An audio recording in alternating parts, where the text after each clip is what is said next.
જ્ઞાન શક્તિ એ આપણી પોતાની છે.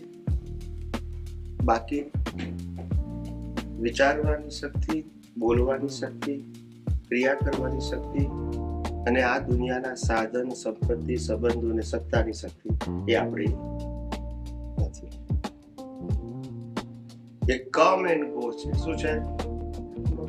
અને આપણે પરમેનન્ટ છે. શરીરનું જન્મ, જીવન, મૃત્યુ છે. આપણું જન્મ, જીવન, મૃત્યુ નથી. આપણે શાશ્વત છે, માટે રિવર્થ છે. કેવું છે? રિવર્થ, પુનર્જન્મ. અને સત્તા, સંપત્તિ, સંબંધ, સાધનો બધા કર્મના ખેલ છે. મળે અને વિખરાય છે. સમજાય છે? કશું આપણું નથી. જ્ઞાન આપણું છે. આત્માનો ગુણ શું છે? જ્ઞાન. એ જ્ઞાન બહિર્મુખી હોય તો એને અજ્ઞાન કહેવાય. શું કહેવાય? એ જ્ઞાન અંતર્મુખી થાય તો પછી આ સંસારમાંથી ધીમે ધીમે મોહ ઉતરતો જાય અને વૈરાગ્ય આવે.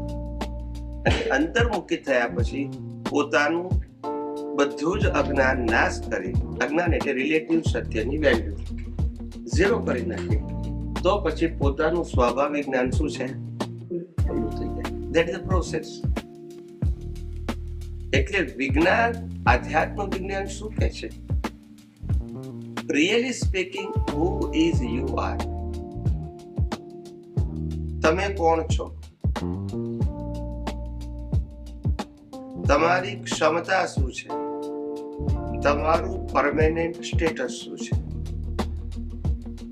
અને તમે શું નથી?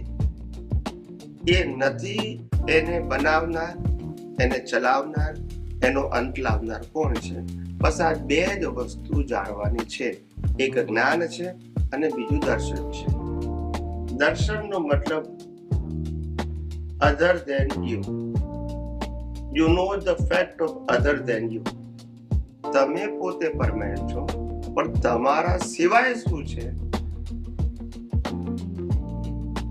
એ પણ જાણવું પડશે. કારણ કે આપણે જે આપણું નથી, આપણે નથી એમાં જ ફસાયા છે. આપણું એ નથી અને આપણે એ નથી, બસ એમાં ફસાયા છે. અને એમાંથી નીકળવાનો એક જ રસ્તો, આપણે કોણ છે એ જાણો ને આપણે કોણ નથી એ જાણો. આપણો ક્યાં કંટ્રોલ છે અને ક્યાં કંટ્રોલ નથી એ જાણો.